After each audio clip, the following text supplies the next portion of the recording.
Ini saya akan balik lagi bahas soal katalis kemarin ya. Jadi kalau kemarin kita udah bahas soal EBT, kita udah bahas soal MBG.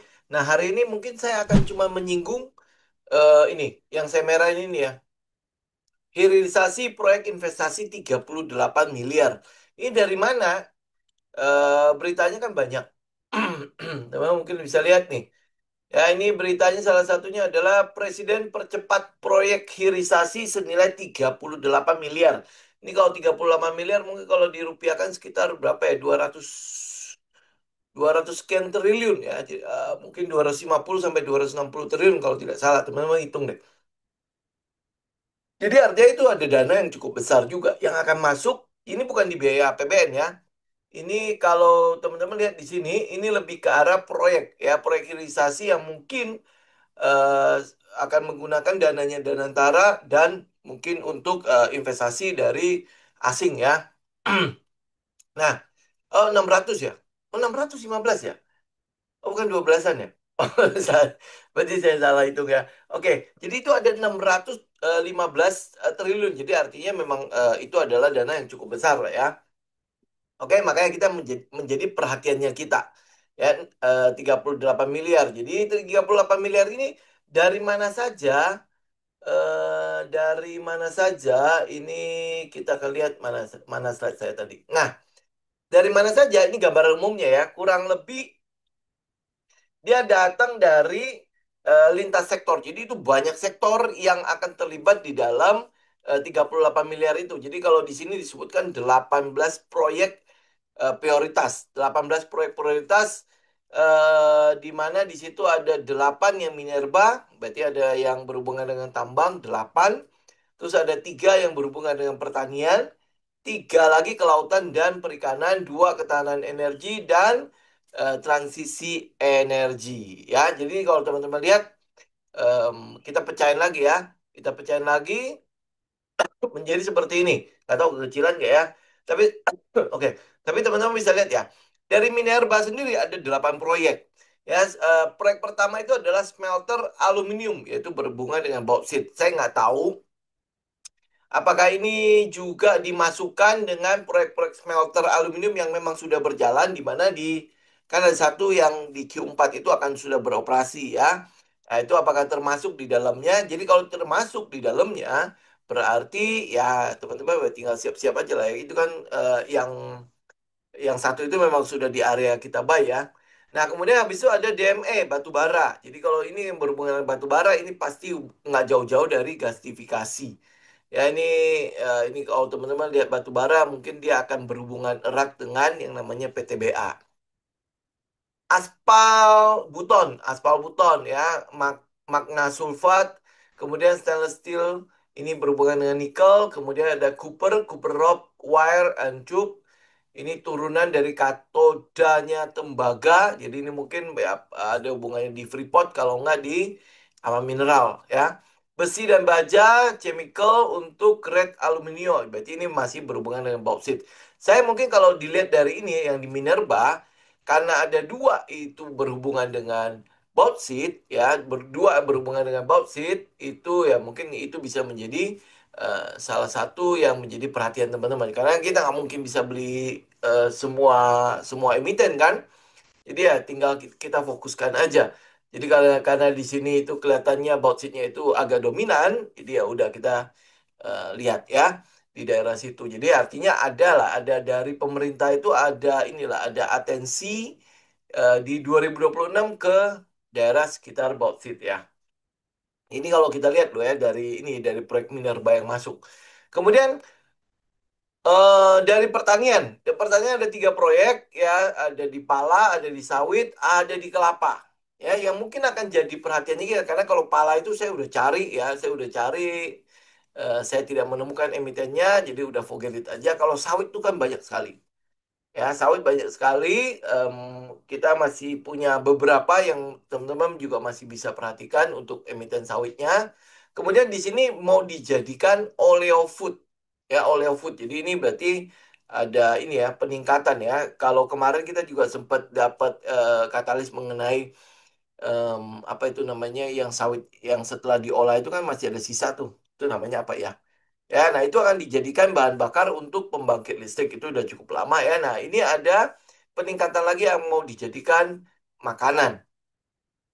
Oke, nah kalau itu sawit cukup banyak lah, emitennya cukup banyak dan teman-teman juga mungkin lihat udah banyak juga yang naik kayak misalnya kalau teman-teman masih pegang TAPG itu berarti udah tinggal biarkan apa trennya itu terus berlanjut ya. Kalau dia berlanjut terus ya udah kita tinggal ikut aja terus. Kalau teman-teman belum dapat kita kan masih punya dua lagi ya. Tiga ya, PTPS itu kan berarti sedang pullback ya, sedang pullback sehat. Tapi kalau teman-teman sudah dapat pada saat dia breakout, ya berarti kan ada mungkin masih ada potensi untuk melakukan penambahan pada PTPS ya. Tapi teman-teman juga mesti ingat kalau katalisnya PTPS itu sudah di price in. Jadi katalis PTPS itu kan adalah apa pabrik ya pabrik CPO-nya sudah jadi dan sudah beroperasi. Jadi itu harganya sih udah price in untuk itu. Jadi yang mesti teman-teman update itu adalah siapa pembelinya. Ya, siapa pembeli. Jadi ini kalau pabriknya udah jadi nih. Nah, pembelinya siapa? Jadi kalau dia udah mulai jelas pembelinya seperti kalau TAPG kan kita jelas banget ya pembeli-pembeli dengan kontrak-kontrak panjang itu siapa. Nah, kalau PTPS kita udah tahu pembelinya, kita bisa menganalisa pembelinya, itu bisa menjadi salah satu emiten yang bisa kita ikutin trennya. Ya, karena pasti harus ada pembelinya. Karena kalau enggak, dia nggak mungkin berani bikin pabrik ya. Cuman kalau dikorek dari manapun, dari laporan keuangannya, dari public expose-nya, dari dia punya website sendiri, itu tidak ada data pembelinya. Jadi tidak seterang si TAPG gitu lah ya. Jadi ya ini butuh inilah, butuh orang dalam biar kita tahu ini pembeli lu siapa sih. Lu berani banget bangun pabrik untuk CPO, apakah dia berencana untuk supply ke Pertamina langsung atau seperti apa? Itu kita mesti update. Begitu kita udah dapat update-annya, di sini yang mungkin kita bisa analisa lagi ini kira-kira bisa dilanjutin apa enggak gitu ya. Gitu ya. Udah ada. Udah ada keluar. Oh, ini dari ini ya. Oh, oh, oh, udah ya. Kok saya nanya dia belum jawab ya. Ya, oke. Ini berarti ini mungkin yang terbaru kali ya. Oh, saya nggak tahu nih kalau website ini mungkin karena dia udah korek ya. Kalau yang kemarin-kemarin itu kan belum korek, belum belum dapat pembeli yang benar-benar siapa gitu. Nanti ini tinggal ini ya, tinggal dikembangannya PT Gelumbang Agro sama PT Daya Semesta Agro Persada itu siapa? Kalau TAPG kan kita clear banget kan, kayak ada Smart di situ, terus TAPG siapa lagi ya? Pokoknya yang paling saya ingat itu adalah Smart. Ya, nah itu kan artinya ya kita tahu bahwa oh reputasi si pembelinya itu udah cukup oke. Nah sekarang yang ini bagaimana? Apakah dia bisa stabil ya untuk melakukan pembeliannya atau tidak? Kalau iya, teman-teman bisa tinggal follow the trend untuk TAPG. Kalau enggak, ya berarti lu bisa lihat untuk katalis ekspornya. Ya, katalis ekspor kita masih punya SIMP dan SIP ya. Ya, cuma tinggal menunggu dia ke daerah setup aja ya. Oke, jadi artinya kalau lu udah punya TAPG, lu ikutin tren. Kemudian kalau lu udah punya PTPS, lu ikutin tren. Dan lu update ya pembelinya. Kalau pembeli-pembeli ini kira-kira oke nggak gitu ya. Lu tinggal tinggal korek lah, tinggal apa. Jadi ada pegangan buat kita untuk ngikutin trennya. Ya ini kenapa katalis itu penting buat kita ya. Salah satunya itu buat apa meyakinkan mental kita lah ya. Ya mental mental lu cocok nggak gitu ya. Oh ya ini saya geser dulu ya biar kelihatan di ini ya di IG. IG soalnya nggak kelihatan potong ya. Oke, next.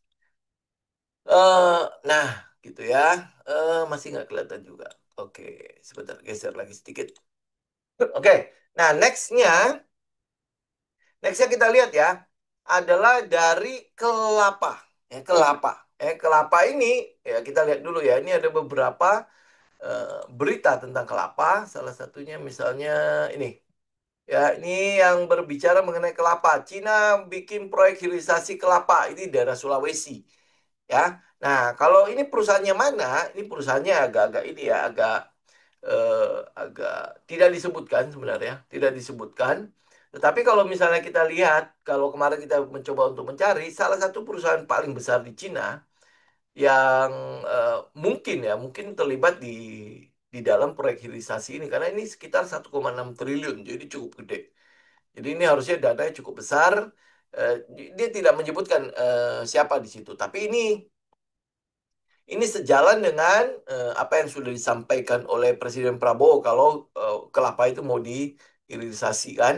Dia memerintahkan pengembangan hilirisasi kelapa. Anggarannya sudah cair. Ini tanggal 20 Agustus 2025. Oke? Ya.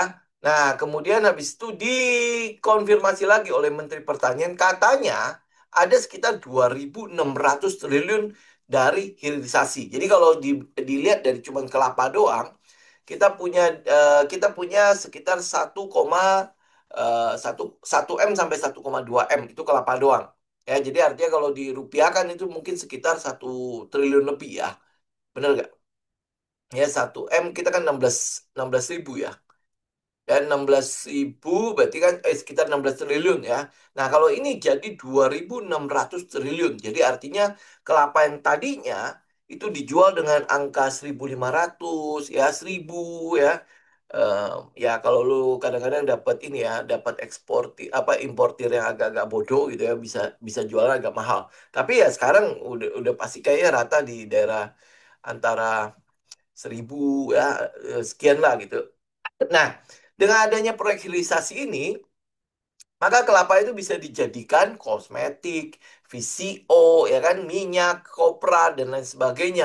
Itu yang dari dulu kita bilang kan. Kenapa? Karena kalau dari teman-teman kalau lihat di daerah Kalimantan, kebetulan tuh saya dari situ ya, kita lihat kelapa itu ya cuma dijual begitu aja. Jadi benar-benar dimasukin ke dalam kontainer habis itu peng gitu keluar. Kemudian nanti kita beli balik dari Cina itu kayak kosmetiknya lah, lilin lah, apalah segala macam itu baliklah balik ke kembali ke kita itu kita beli jauh lebih mahal. Padahal barang itu kalau diolah itu akan jauh lebih eh, harga jualnya jauh lebih keren lah ya. Nah, jadi kalau teman-teman lihat ya, kalau benar ada peluang sampai ke 2.600 triliun. Jadi ini berarti dana yang cukup besar. Kalau kemarin kita kan cuma lihat kelapanya tok ya itu sekitar 1 sampai 1,2 miliar. Itu kalau kelapanya tok. Tapi kalau hilirisasinya bisa sampai segitu, ini dana gede loh. Ya, ini dana besar sekali. Ya, nah kalau ini dana besar sekali, kemudian habis itu kita kita baru berjumpa dengan 3 emiten.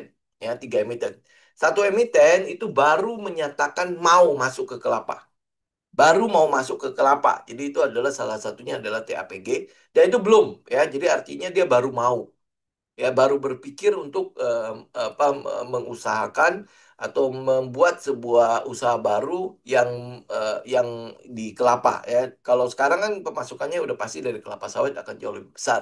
Nah, kalau seandainya dana segini, oh itu pasti akan membuat si perusahaan itu fundamentalnya pasti akan berubah. Tapi kan ini tidak akan serta-merta ya langsung berubah ya. Nah, karena itulah makanya kita cari yang lebih cepat yang kira-kira langsung bisa mendapatkan efeknya. Sebenarnya ada dua perusahaan, dua emiten yang berhubungan dengan kelapa di Bursa Efek Indonesia. Salah satunya adalah IPPE. Itu sedang eh, sedang disuspend ya. Suspend sampai sekarang kayaknya belum dibuka sama sekali. Ya. Ini terakhir tanggal 5 September 2024 ya. Ini masih gorengan banget lah ya. Oke, nah ini PPE artinya ya nggak bisa ditradingkan sama sekali. Kalau lihat dari begini ya ya mungkin juga deg-degan ya was-was ya lu kalau cek em, jangan-jangan porsi saham di masyarakatnya udah lebih gede dari 50 ya. Oke, yang kedua itu adalah oils. Ini ya, ini adalah oils.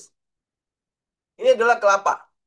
Oke, dia bukan jual kelapa ya. Dia bukan jual apa namanya? Dia bukan jual kelapa utuhnya, tetapi dia proses ya. Di situ pasti ada VCO-nya. Kemudian ada apa lagi? Teman-teman bisa cek ya untuk yang eh, apa namanya yang oil ini. Nah, kalau lihat dari ini teknikalnya sebenarnya kan cukup menarik ya. Ya. Nah, kalau bisa ya kita kita pengennya dia dia dia bisa turun. Cuman ini data ini sudah mulai dibuka terus. Ini berita tanggal berapa? Tanggal 20 Agustus. Kemudian habis itu ini berita tanggal berapa? 20 Agustus. Jadi udah mulai terus didengungkan dengan apa program ini. Nah, ada Koko, MCT, Kokonas tepung tepung kelapa. Saya baru dengar ya. Kemudian ada aktif karbon. Aktif karbon itu biasa yang dipakai buat ini loh. Apa namanya apa itu yang udah dibikin jadi kotak-kotak itu? Saya lupa lah ya. Itu dari kelapa semua, dari apa? Dari cangkangnya ya, benar ya. Ya, itu dari situ. Kemudian habis itu dijadikan aduh briket, briket. Ya, dijadikan briket. Kelapa itu sebenarnya kalau kita lihat ya, memang itu dari batang daun buahnya apalagi ya dari apa dari batoknya ya batoknya sabutnya ya kemudian habis itu apalagi dagingnya airnya itu semua itu bisa diolah jadi nggak ada yang tersisa dari kelapa benar-benar tidak ada yang sisa dari kelapa ya cuman ya prosesnya aja proses penanamannya semua yang cukup lama oke jadi teman-teman udah bisa perhatikan ya ini banyak sekali loh katalis-katalis atau emiten-emiten yang bisa teman-teman kejar ya kejar jadi ini bukan bukan nanti emitennya sudah lari, baru baru ikutan ya kita enggak kita udah bicara dari awal, kita udah pecah-pecahkan dari awal sehingga kita bisa dapat harga yang terbaik.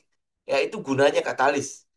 Ya kalau saya nggak tahu kalau teman-teman depends on sebenarnya technical, fundamental ya kita pakai, pasti kita pakai. Tapi kalau cuma depend on itu saja, mungkin teman-teman bakalan ketar-ketir gitu loh ya apa ini masih bisa go hold nggak? Contoh misalnya kayak TAPG lah, TAPG aja lu masih bisa hold nggak ya?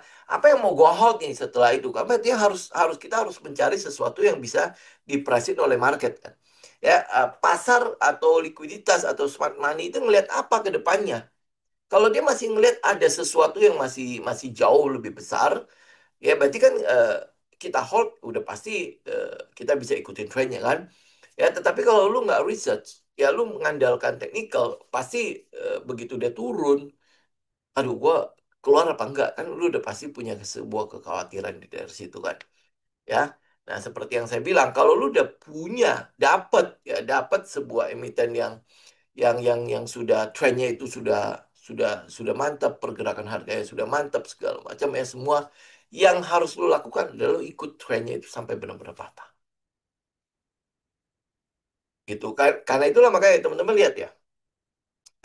Kalau di komunitas kenapa saya kasih PDF agar teman-teman tahu gitu loh apa yang mau gue ikutin apa yang mau gue ikutin ke depannya apa yang sedang gue kejar kalaupun gue masuk gitu ya kalau gue pun gue masuk dan ini mungkin posisinya floating profit apa floating loss ya selama dia belum kena stop loss ya gue masih bisa tenang nggak ngikutinnya gitu ya kenapa karena lu tahu story-nya itu kemana contoh misalnya kayak gini deh kayak misalnya apa tadi kan saya udah share ya mengenai EBT ya EBT kita bahas tentang tiga, tiga, tiga perusahaan ada PGO ada Arco dan ada Kin kalau lu lihat ceritanya itu nggak heran kenapa Arco itu langsung ada reaksi dalam situ ya, karena dia memang fokusnya eh, di hydro kan, di mikro hydro dan lain sebagainya. Kemudian habis itu kita lihat juga ada story ternyata di 2023 dia sempat bikin green bond. Ya, dan itu berhasil mendapatkan sekitar 300 miliar lebih. Ya, apa 300 miliar lebih ya benar kan angka segitu ya. Pokoknya ratusan miliar lah dari bondsnya dia. Ya, dari obligasinya dia. Dan kita tahu lah dari 300 miliar itu yang menyerap itu siapa? Karena dia adalah cucunya kan, cucunya Astra International, cucunya UNTR kan. Nah, dari situ teman-teman juga bisa naik ke atas ke kakeknya. Kakeknya itu lagi gencar di data center dan di EBT. Ya, data center, EBT, belum lagi dia akuisisi tol, properti, segala macam itu lagi gencar untuk melakukan ekspansi. Ya kan? Nah, pas kalau teman-teman lihat lagi ya, ada salah satu, kan kemarin saya udah share ya, ada salah satu emiten yang mungkin sekarang lagi hot-hotnya itu DSSA ya. DSSA kalau teman-teman lihat model bisnisnya apa? Itu adalah induk perusahaan kan. Model bisnisnya adalah mereka sedang itu ya. Trennya itu sedang menuju ke data center dan ke apa namanya listrik. Kita bukan bilang listrik ya, tapi penyedia daya listrik. Kenapa listrik itu butuh disediakan? Kenapa orang kayak berlomba-lomba masuk ke dalam situ? Kenapa harus disediakan? Karena satu data center, power yang dibutuhkan, daya yang dibutuhkan itu gede sekali. Itu besar sekali. Dan kenapa harus data center? Karena sekarang memang lagi zamannya AI kan. Ya AI, apa si ChatGPT yang bikin ChatGPT namanya siapa lagi saya lupa. Ya untuk mengolah satu kata yang namanya tolong, katanya itu lu butuh berapa besar ya kapasitas untuk mengolah kata itu, toh.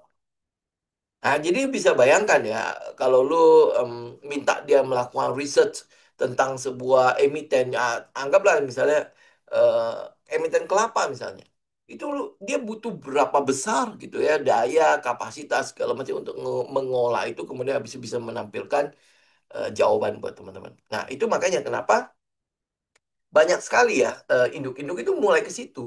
Kenapa Barito itu akhirnya tetap itu yang masuk ke listrik dan lain sebagainya? Karena kebutuhan listrik ke depannya itu bakalan gede banget.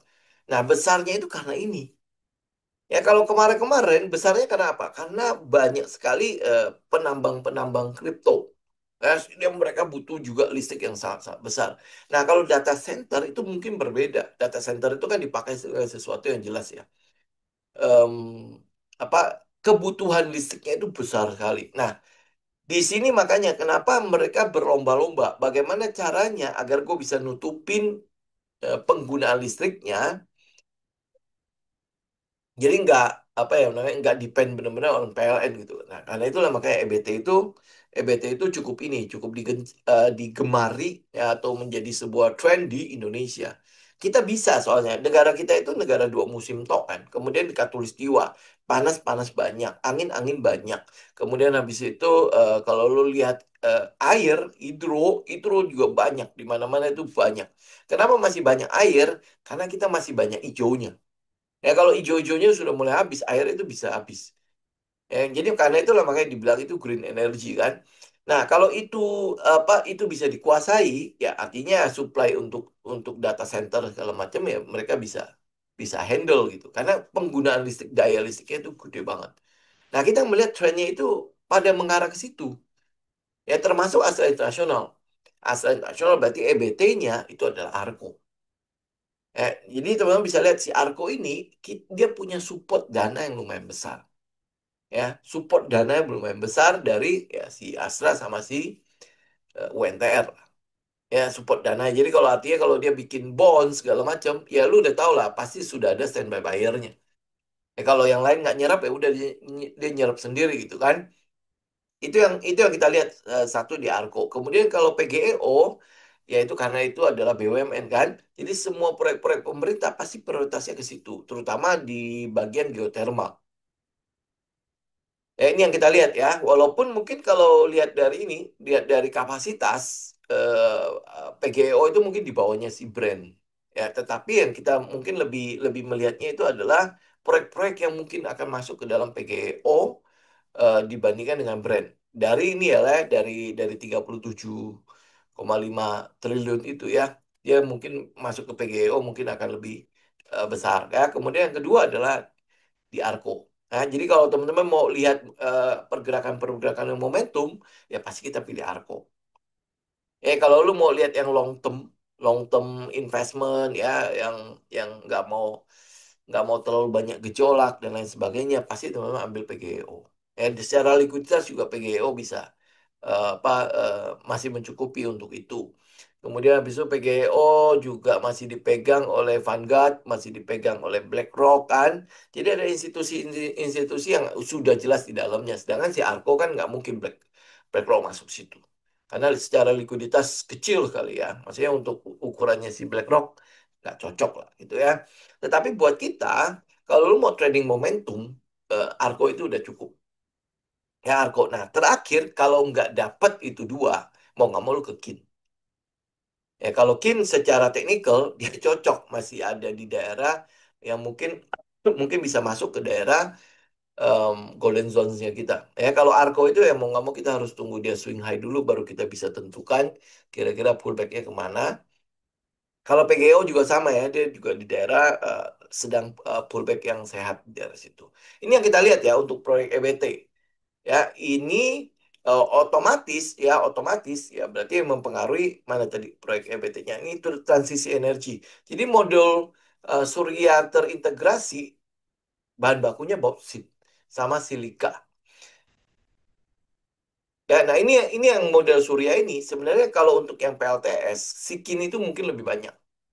Yakin lebih banyak. Sedangkan untuk yang hidro, hidro itu adalah Arko lebih banyak. Kita udah bahas di kemarin bagaimana si Arkonya ya. Ini yang mungkin yang kita mungkin teman-teman bisa lihat di kemarin ya. Oke, ya oke. Next.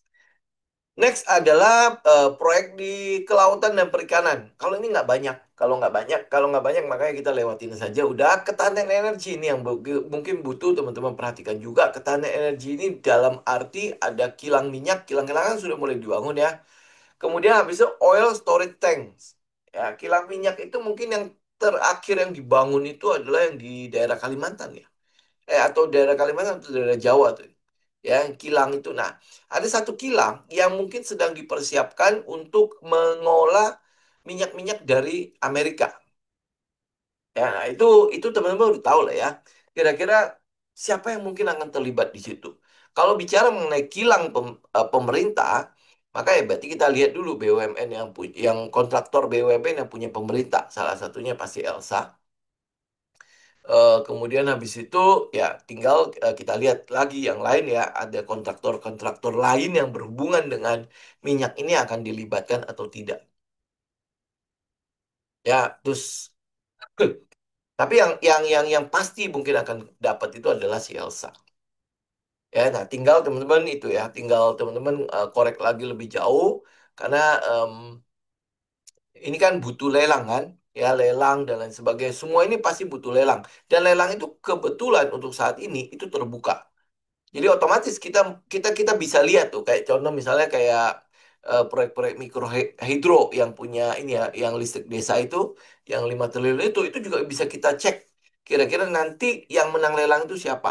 Ya ini adalah update kita untuk yang EBT.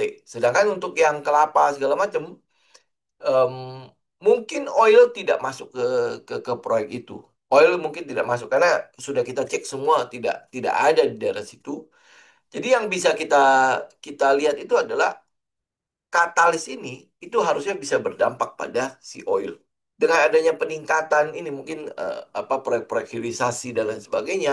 Nah, si oil ini berpotensi diuntungkan oleh kebijakan yang akan dibuat oleh pemerintah. Pasti kalau pemerintah sudah ngomong begini, nggak mungkin dia nggak bikin kebijakan di situ kan. Ya atau apa kita boleh katakan gini, mungkin nanti sebentar lagi dia akan bicara mengenai tidak boleh ekspor kelapa mentah, kelapa yang bijian. Ya harus dalam proses hilirisasi baru diekspor. Nah, itu itu pasti akan membuat katalis yang berbeda di dalam apa emiten-emiten kelapa ini. Karena kebijakannya udah pasti akan mensupport mereka.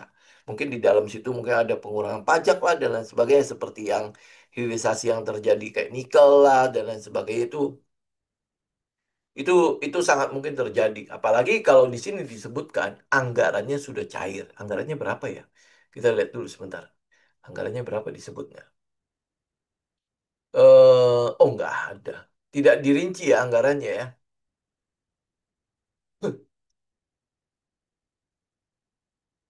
Eh, tidak dirinci anggarannya.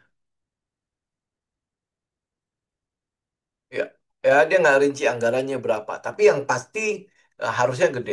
Ya, kalau dilihat dari hilirisasi kita bisa dapat 2.600 triliun, itu berarti harusnya dana cukup besar. Nah, pas lagi emiten kelapa itu tidak banyak. Otomatis pilihan kita kan berarti nggak tidak terlalu besar juga kan. Nah, kalau saya udah em, apa ngomongin soal apa namanya soal emitennya itu oil itu nggak liquid-liquid sekali loh ya. Jadi kalau sampai diserbu, saya nggak tanggung jawab ya. Jadi artinya betul-betul mau nggak mau harus cicilnya dengan jelas ya. Karena ini Lot size-nya nggak gede, lot size-nya paling cuma 1000-an sampai 3000-an.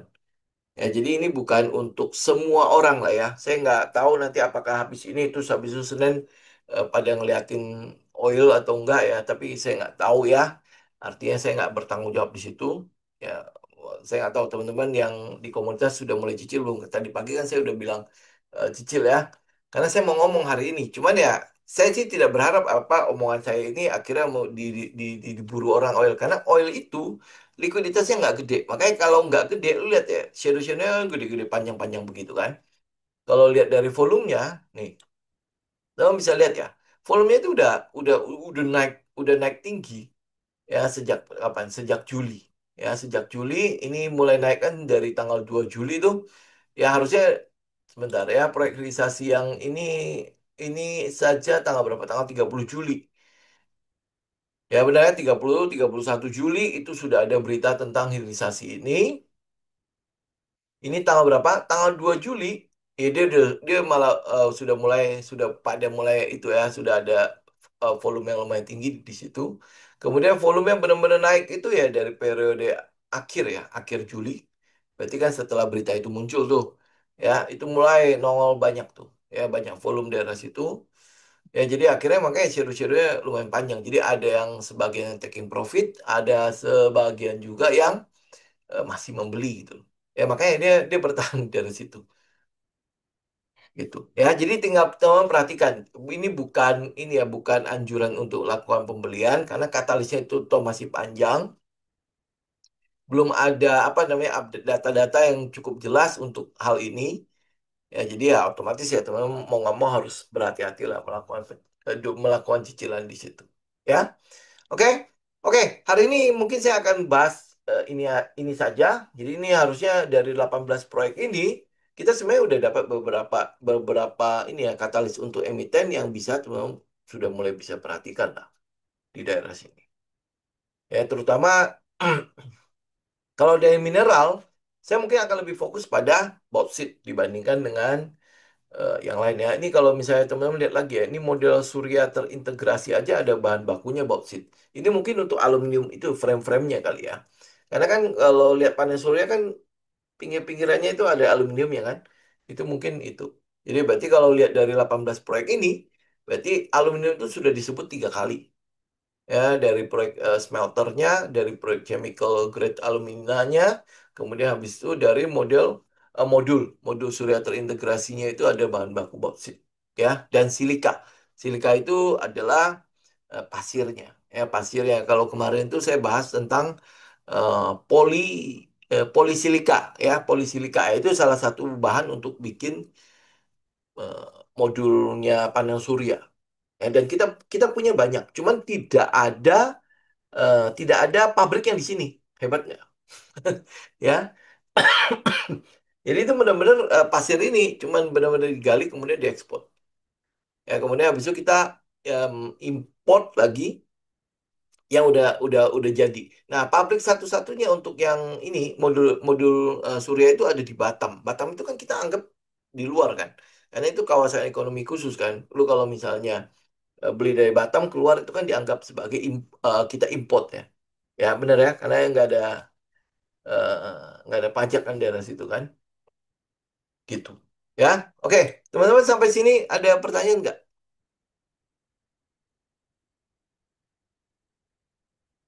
Ya, ini nanti mungkin apa kita lihat ya Rabu ya masih bisa kita bahas nggak ya, terutama dari sini nih. Kalau teman-teman pecahkan ya, pendidikan bermutu itu, anggaran pendidikan, itu kalau teman-teman pecahkan, itu masih banyak sekali ya katalis dalam situ.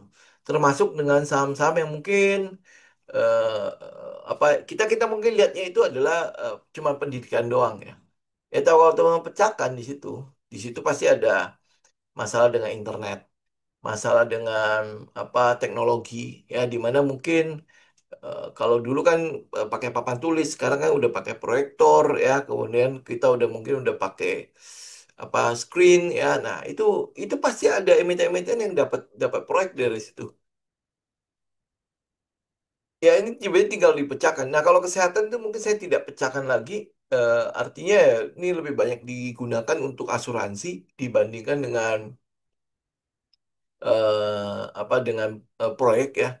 Ya lebih banyak di kayak inilah kayak ketahanan energi ini lebih banyak dipakai untuk bakar uang. Ya kalau ini kan memang dipakai untuk asuransi kesehatan ya. Ya jadi artinya menjamin em, apa kesehatan di masyarakat ya. Jadi kalau dibilang bakar uang enggak ya. Kalau itu yang ketahanan energi itu benar-benar bakar uang punya lah.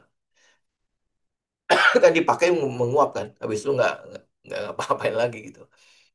Ya ini sebenarnya masih bisa teman-teman pecahkan yang pendidikan. Ya tinggal teman-teman pecahkan aja. Tapi kalau ini kalau Rabu ada yang lebih menarik, kita akan bahas yang lain. Jadi saya nggak akan pecahkan ini. Ya dan kemudian habis itu teman-teman juga bisa lihat ini. Malam ini kan jam 9 nih.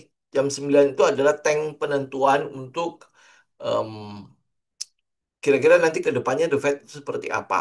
Ya. Kemarin kan ada The Fed Minutes, ya ada The Fed Minutes, kemudian habis itu ada beberapa yang DM kan, nah kok The Fed Minutes ya mengatakan bahwa cuman ada dua doang yang tidak tidak mau apa menurunkan suku bunga, sedangkan berarti yang lain tuh apa dua doang yang harus menurunkan suku bunga, sedangkan yang lain tuh tidak mau menurunkan suku bunga karena mereka lebih takut inflasi dibandingkan dengan tenaga kerja kan. Nah, eh, di detailnya kan saya udah jelasin ya. Kalau the Fed Minutes itu sebenarnya adalah notulen rapat di bulan kemarin. Dan dia baru akan dipublikasikan itu ternyata 3 minggu setelah rapat itu baru akan dipublikasikan. Mungkin untuk mencegah timbulnya gejolak kali ya. Makanya notulen itu baru diterbitkan, baru dipublikasikan setelah itu ya 3 minggu setelahnya. Nah, dari situ artinya data-data yang dipakai dalam notulen itu sebenarnya adalah data-data masa lampau, di mana itu belum ada revisi lapangan pekerjaan dan lain sebagainya. Yang dulu saya bilang, kalau revisi itu di, dilakukan sebelum pengumuman suku bunga, ya mungkin otomatis akan ini ya sudah sudah pasti akan ini akan apa namanya akan ada penurunan suku bunga waktu bulan Juli kemarin. Ya kan? Nah, ternyata ini kan tidak. Nah, karena itulah makanya market mau lihat nih, kira-kira ini arahnya bagaimana nih The Fed, ya. Nah, karena itulah makanya malam ini jam 9 malam waktu Indonesia akan ada pidato dari Powell di Jackson Hole, ya, di Jackson Hole. Jadi ya otomatis ini kan jadi apa kiblatnya pasar. Lu kira-kira pro pasar atau masih tetap aja ngotot mau mempertahankan suku bunga? Ya, pilihannya kan cuma dua skenarionya. Kalau dia ngotot tetap mempertahankan suku bunga, ya sudah, berarti akan kok terjadi koreksi gila-gilaan di pasar. Karena kan ekspektasi pasar itu adalah September ini potong, ya. Nah, tapi kalau misalnya dia pro pasar, jadi mungkin rally ini masih akan berlanjut. Bisa juga rally ini mungkin akan koreksi dulu, baru habis itu lanjut kemudian. Yang juga mau ditunggu oleh pasar adalah seandainya nih dia pro pasar nih September itu dia turunin suku bunga. Nah, ada lagi nggak peluang untuk dia nurunin suku bunga seperti ramalannya si Bank Indonesia yang mengatakan bahwa The Fed itu mungkin akan potong 2 kali. Jadi September ini berarti ya mungkin sekali lagi di November kali ya. Ya November, Oktober gitu kan. Apakah di daerah situ dia akan potong? Kalau dia potong di situ ya berarti pasar akan ngejar ke situ. Oke, ya, jadi ya nggak usah takut. Menurut saya malah katalis-katalis yang ada di pasar itu malah sangat-sangat positif untuk pergerakan dan untuk price in buat rally-nya indeks harga saham gabungan. Itu menurut saya ya. Ya karena yang saya lihat itu kan lebih ke arah ini, lebih ke arah apa orang wah ada 8.000 nih. Waktu dari 7.000 saja orang bilang mau sudah oke, sudah bubar. Waktu bear trap itu masih ingat gak? Waktu saya bilang ini mah bear trap, nggak usah khawatir kan? Ya itu bear trap itu ya, semua orang udah bilang oh ini saatnya sudah cash out semua udah pegang cash aja. Ternyata rally itu sampai kemarin nyentuh 8.000.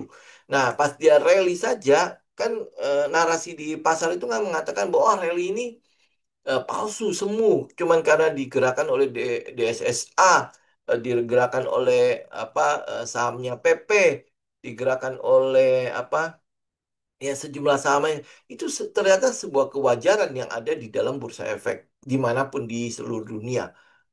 Ya itu memang memang sudah jadi kewajaran. Teman-teman bisa lihat ya evaluasi misalnya Facebook, Google, ya, Nvidia segala macam itu bisa menggerakkan S&P 500 apa Dow Jones enggak? Pasti bisa. Gitu kan? Nah, kenapa contoh di sana mereka nggak protes? Karena ya itu menjadi sebuah kewajaran bahwa memang ada saham-saham yang nanti free floatnya itu akan besar gitu loh ya untuk pergerakan indeks sudah pasti gitu loh. Jadi daripada kita pusingin dengan hal seperti itu, lu tinggal mencari aja ada nggak dengan katalis ini setup mana emiten-emiten yang kira-kira cocok gitu ya, cocok dengan katalis ini dan setupnya sesuai, teknikalnya sesuai dengan metodenya kita. Udah lu konsen di situ aja, fokus di situ aja. Soal urusan indeks itu bukan urusan kita. Memang iya itu market direction-nya kita, betul. Ya, tetapi kan kita udah confirm market direction-nya itu adalah uptrend, udah clear. Itu nggak usah dipermasalahin karena itu bukan urusan kita. Soal tetek bengek apa nanti itu bagaimana nih Bang apa otoritas bursa begini-gini nggak ada urusan sama kita. Karena lu mau bersuara seperti apapun, bursa nggak mungkin dengar kita. Gitu kan dia akan bikin kebijakan-kebijakan yang memang menurut mereka ini udah melindungi institusi, melindungi retail udah dan menurut mereka udah oke gitu udah selesai gitu dan kita em, apa siapa lalu lah gitu lah sampai bisa menggerakkan otoritas berusaha untuk memihak kepada kita nggak ada urusan gitu ya. Jadi daripada teman-teman pusingin sesuatu yang tidak perlu kita pusingin, ya udah lu balik lagi ke ini, ke apa ke setupnya lu. Kalau memang itu dia sesuai dengan setupnya lu, sesuai dengan frameworknya lu, wis udah hajar, selesai. Gitu. Yang lain tuh lu nggak usah pusingin gitu loh. Makanya ya, saya nggak nggak nggak nggak nggak pengen gitu loh kalau ada komen-komen yang apa ya terserah lah kan masing-masing punya itu kan lu nggak mau baik itu kan uang-uang lu kan masa iya gue paksain ngapain gitu loh ya dan toh retail-retail itu retail-retail kayak kita itu kan likuiditas itu nggak banyak ya lu mau ngandalin retail menggerakkan bursa nggak mungkin itu kan nggak mungkin di sejarah manapun kayak kemarin waktu COVID di apa bagaimana Robinhood mengambil alih kan katanya retail bersatu habis juga kan. Ya kan nggak bisa diapa-apain. Cuman ya shock terapi sebentar, habis itu eh, apa? Ya udah selesai gitu, ya kan? Gitu loh. Jadi kalau karena kita memang bukanlah bukanlah yang punya kuasa untuk yang macam-macam, ya sudah lu ikut aja, ikut saja gajah. Yang penting lu jangan keinjak. Itu ya udah gitu aja. Gitu. Jadi artinya apa? Analisa kita sangat mungkin salah karena siapalah kita kan. Tapi waktu kita salah, kita harus salahnya kecil. Itu aja udah tugas kita di situ. Tugas yang lain tuh kita nggak usah pusingin, nggak usah urusin. Gitu. Kalau memang market itu udah akan jatuh, pasti sudah ada ciri-cirinya. Pasti kita udah bisa ngelihat, gitu. Ya, kita kita percaya pada psikologi trading kok. Ya, di mana kalau retail sudah berjingkak-jingkak ria, maka ya lu tau lah itu udah kejatuhan udah sebentar lagi kena. Kalau sekarang retail itu udah ketakutan begitu, lu tenang aja, hajar. Gitu justru pada saat retail takut market maker pada masuk karena itu memang psikologi marketnya gitu sampai retail itu benar-benar terdidik dan kelihatannya tidak mungkin ya sepanjang saya aktif di YouTube ya saya ngelihat kayaknya memang susah susah untuk melakukan didikan seperti itu apa retail itu benar-benar bisa dididik itu agak repot. Ya kenapa? Karena ada satu namanya ilmu curigations di retail itu tinggi sekali. Ya kalau kita ngomong begini, mau jualan. Ya kalau kita ngomong begini, oh ini dia dia begini dia begitu, wah kayak gitulah. Ya tapi kalau misalnya, oh JP Morgan bilang dia akan segini, oh ini benar nih, ini benar. Padahal kalau lu cek ya, JP Morgan tuh ngomong satu emiten, itu kadang-kadang bisa berubah-ubah. Dia kan bilang, oh nanti akan jadi segini. Oh enggak, koreksi dulu ya, nanti jadi segini, nanti jadi segini. Itu nggak pernah masalahin, heran loh. Ya, ya kita nggak pernah mau kritis sih di situ. Coba kalau teman-teman kritis sedikit, pasti beda. Gitu. Ya, oke, saya masuk ke beberapa pertanyaan ya. SKR. Saya nggak tahu, Pak. Bapak udah ini belum? Udah cek belum? Dia memang pasti berhubungan dengan pendidikan ini. Nih, udah naik ya, Pak. Ini pasti berhubungan dengan pendidikan. Cuman ya, seberapa dalam dia di pendidikan, ini yang kita nggak tahu. Ush. Oh, dia baru break, Pak. Kalau nggak salah, dia juga nggak tahu likut-likut banget ya SGR ya. Benar nggak sih? Bentar, mari kita cek sebentar ya. Kalau nggak salah, dia nggak tahu likut-likut banget ya. Bentar, ASGR.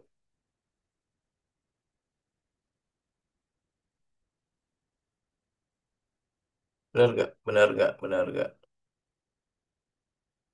Iya, itu mah nggak tahu likut-likut banget, Pak.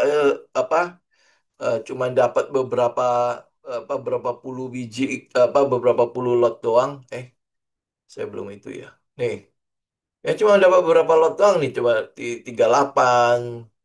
Eh, ya ini memang agak-agak repot ya. Kalau dia bergerak tinggi-tinggi begitu dan liar-liar begitu sih eh, mungkin clear ya, Pak.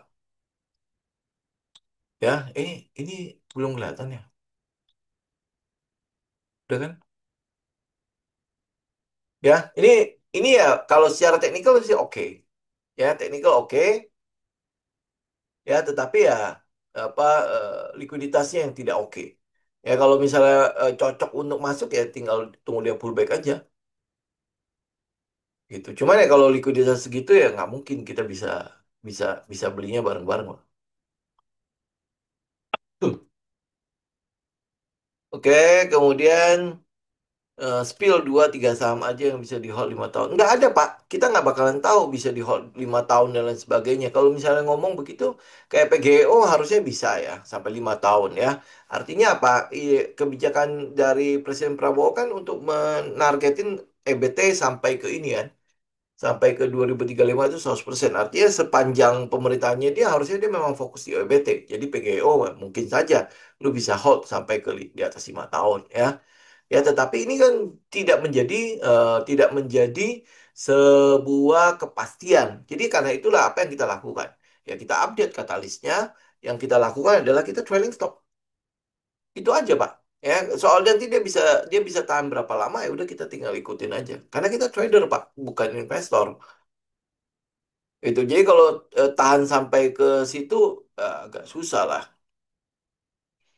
Gitu ya.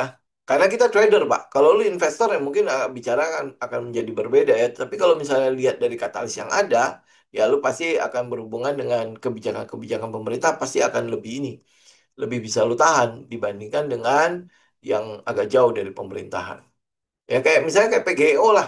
PGO kan adalah salah satu emiten yang ada kan di PDF ya. Ya, itu bisa buat jangka panjang sebenarnya. Ya, tapi selama program EBT-nya itu nggak bubar. Begitu dia bubar, ya lu nggak bisa hold lagi gitu loh. Gitu. Ya. eh Koperasi desa untuk ke BBRI. Gini, Pak. Coba ini siapa ya?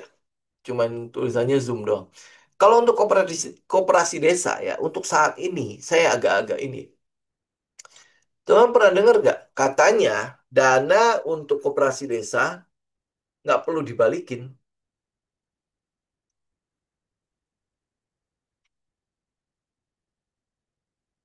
Ya, nih. Teman lihat ya. Dana untuk talangan pinjaman koperasi desa tidak perlu dikembalikan oleh koperasi kepada desa jika digunakan untuk menutupi gagal bayar dan tidak dicatat sebagai utang koperasi. Ini lu mesti terjemahkan loh, Pak. Oh, Bu Mega ya. Habis nggak ada namanya, Bu. Ya. Nah, ini mesti dicatat tuh. Artinya itu uang yang lu tahu lah ya, koperasi desa sorry to say ya, sorry to say ya. em, saya nggak yakin pengelolaannya akan benar-benar bagus ya, benar-benar di apa ituin bagus. Nah, kalau ini dana talangan pinjaman, lu coba bayangkan kalau BBRI kasih terus, habis nggak lu? Nggak perlu dikembalikan. Ya ini butuh penjelasan karena saya juga nggak ngerti ya kalau makanya kalau ditanya soal koperasi desa Kemudian habis itu begitu koperasi desa dekat dekat dengan BBRI, kan saya udah nggak pernah bicara BBRI kan. Ya BBNI, BMRI segala macam itu udah blacklist lah ya. Ya apalagi tiba-tiba dia ngomongnya begini, eh, dana talangan pinjaman koperasi desa tidak perlu dikembalikan oleh koperasi kepada desa. Ini dana pinjaman berarti kan uang ya uang ya. Nah ini uang dapat dari mana nih? Kalau begitu berarti bisa kalau dana desa dia nggak mau ngasih berarti kan ini koperasi ini bisa bubar kan ya. Kemudian habis itu apa kalau sampai gagal membayar angsuran pinjaman berarti kan dia harus pinjam ke desa kan, benar nggak? Nah potensi berapa gede nih dana desa itu akan dikasih ke koperasi desa untuk bayar pinjaman loh. Kemudian habis itu berarti kan ada, kalau sampai ada kebijakan ini berarti ada potensi koperasi desa itu apa gimana ya ngomongnya ya? Em, Aduh gimana ya ngomongnya? Boleh nggak ngomong agak jujuran dikit ya, agak-agak ini ya. Ada potensi pengolahannya itu ya udah begitu saja. Kenapa? Karena lu ada gini loh. Ada apa ada kebijakan seperti itu. Jadi artinya ya udah ayolah lu mau pinjam pinjam dulu gitu kan. Soal bagaimana nanti gua olah udah nanti urusan gua. Jadi kalau dana desa itu eh, kepala desa kira-kira akan se itu nggak? Uh dikasih kasih pinjem lah ke operasi desa biar bisa bayar ke bank gitu misalnya. Kira-kira kayak gimana? Menurut lu ya birokrasi di situ itu segampang itu nggak? Ya kalau enggak, dana itu dari mana? Dari bank kan? Berarti kan potensi gagal bayar itu akan jadi besar. Oke? Ya, ini makanya tinggal inilah, tinggal saya dikasih klarifikasi lah. Bagaimana ini? Kalau lu udah kasih kebijakan seperti ini, berarti kan ada potensi gagal bayar yang cukup besar di koperasi desa. Betul nggak? Ya. Nah, apalagi kalau saya dikasih jaminan seperti itu, gua yang sebagai kepala koperasi, udah gampang, udah pinjemin aja. Ya, nggak usah apa dibikin apa itu namanya due diligence nasabah segala macam. Ada yang mau minjem kasih aja. Kan kita bisa dilihat sebagai oh ini adalah koperasi dengan tingkat pinjaman paling tinggi, ya kan? Nah soal nanti dibalikin apa enggak itu urusan nanti kan gampang. Ya kan kita pinjam ke bank, kemudian habis itu kalau sampai gagal bayar kita udah nggak punya uang nih, ya kita ambil ke dana desa, ya bener nggak? Ya lu lihat deh itu kalau dilihat dari lingkaran setannya itu kemana? Yang hancur siapa? Ya itu. Ya, jadi makanya kalau lu lihat BBRI ke koperasi desa itu sebenarnya ya bohong lah dia juga ya kayaknya. Ya, sepertinya seperti itu ya. Ya teman-teman tinggal itulah. Em, ah ya tinggal terusin aja lah. Ya saya apa ya yuk kita sama-sama tahu lah. Oke? Ya itu ya kurang lebih ya asa internasional coba kita lihat ya. Kalau lu lihat asa internasional, kalau dari bisnis otomotifnya memang nggak bagus. Ya, ini pergerakan ini itu pasti dari sesuatu yang lain. Ya, ini kebetulan saya sih tidak melihat dari ini ya, asal internasional ya. Tapi kalau teman-teman lihat, ini bukan bisnis otomotifnya yang jalan. Ya, tetapi dari bisnis yang lainnya. Sama kayak PDF yang saya kasih itu yang kemarin tuh. Ya, teman-teman lihat ya, dari di dalamnya kita kan mau mencari kemiripan emiten-emiten yang memiliki tren atau apa kemiripan ekspansi seperti DSSA kan. Ya, apa teman-teman mungkin belum tahu ya, DSSA itu dari 1.400 sekarang ada di hampir 100.000. Ya, ini kenapa ini? Ini pasti ada sesuatu dong yang di price in oleh market pada DSSA. Betul nggak? Ya, kalau teman-teman breakdown ke dalamnya, DSSA itu ternyata apa banyak sekali. Salah satunya adalah data center. Ya, salah satunya adalah data center. Nah, ini yang sedang kita cari kemiripannya dengan apa bisnis kayak gitu. Salah satunya memang asal internasional. Cuman ya data centernya asal internasional, datanya belum jalan ya. Teman-teman tinggal breakdown. Tapi kalau udah mulai jalan, maka teman-teman bisa lihat ya. Ini weekly ya, ya. Ini kalau ini ingat secara nasional kita nggak pricing untuk otomotifnya ya. Kita pricing untuk sesuatu yang lain ya. Kalau lihat ya, kalau sampai itu jalan, EBT kita ada, DSSA juga ada EBT. Kemudian habis itu dia punya apa batu bara ASII juga ada, emas ASI juga ada. Kemudian habis itu yang kita mau lihat lagi adalah EBT, energi baru dan terbarukan, dia juga ada, walaupun itu semua adalah anak perusahaan. Ya, nah, setoran anak-anak perusahaannya di, di apa namanya di bisnis-bisnis itu terutama untuk data center dan EBT lah, ya data center dan EBT dulu nih.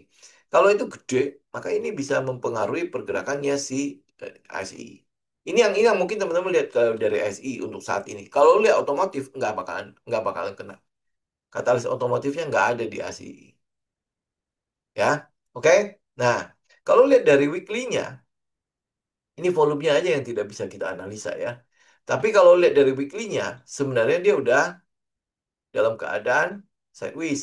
Ya, dalam keadaan sideways. Kalau lu mau tunggu, karena ini weekly ya, berarti lu mesti tunggu dia break. Tapi kalau enggak, ya berarti daerah sini ada LPS-nya. Lu masih bisa dapat LPS-nya.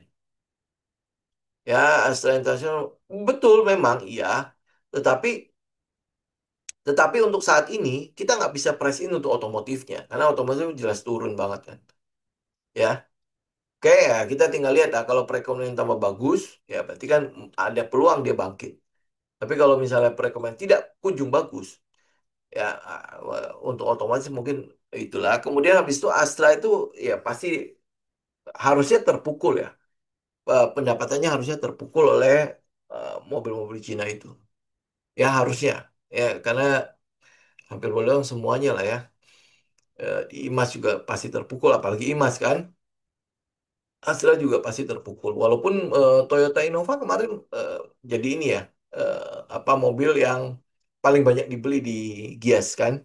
Ya, tetapi yang di bawahnya, teman lihat ya di bawahnya kan, di situ ada BYD, di situ ada Chery, ada Wuling kan, semua udah ngekor kan di situ. Hmm. Ya, jadi cek dulu itu. Nah, kalau begini, ini saya balik ke Delhi ya. Nah, kalau teman-teman lihat begini, berarti kita tinggal tunggu potensi. Kalau katalisnya semua udah oke ya, teman-teman tinggal lihat potensi untuk dia pullback. Ya, cuma untuk keadaan ini, keadaan eh, apa indeks yang sedang ini ya, sedang bagus-bagusnya bull, kita memang tidak terlalu banyak exposure di daerah big cap. Ya, kenapa ya? Karena pergerakannya yang cenderung lelet. Kalau untuk market yang lagi bagus-bagusnya. Gitu. Jadi kita mungkin akan expose ke daerah lapis 2 kalau nggak lapis 3 sekali ya. Ya, apalagi kalau mereka punya katalisnya. Karena pergerakan di lapis itu jauh lebih cepat gitu loh. Gitu. Ya. Oke, ini kurang lebih ya. Teman-teman cek katalisnya lah untuk Astra Internasional. Kalau untuk saat ini ya yang kita lihat itu adalah lebih ke arah pendekatan untuk data centernya. Ya itu dulu data centernya dia udah jadi belum ya? Coba ya. Astra Internasional. Dia sudah ini belum ya? Ini kan dia baru launching di bulan Mei. Ya, baru launching di bulan Mei 2025. Ini yang teman-teman price in untuk itu. Ya, untuk Astra Internasional. Jadi ini yang bakalan datengin karena ini datengin pendapatan kepada Edge ya, Edges ya, kemudian habis itu JCII, kemudian habis itu DSAA itu yang paling gede. Ini gitu. Jadi ya, teman-teman tinggal perhatikan aja. Price ini nih. Ya, ini kan baru di launch ya. Benar ya? Ini tanggal berapa sih? Bulan Mei kemarin nih. Ya, bulan Mei kemarin itu baru di launch. Ini yang betul-betul price in. Oke? Ya, kurang lebih begitu ya, teman-teman ya.